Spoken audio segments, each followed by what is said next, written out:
వదినకు మన విషయం తెలిసిపోయింది. మా అన్నకి ఈరోజు చెప్తుండొచ్చు. ఇంకా మన పని అంతే, ఈరోజు మనం దొరికిపోతాం. మా అన్న ఏం చేస్తాడో ఏమో, భయం అవుతుంది నాకు. ఏమన్నా చెప్పు నారే,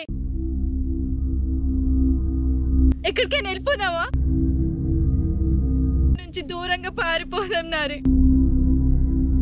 వాళ్ళు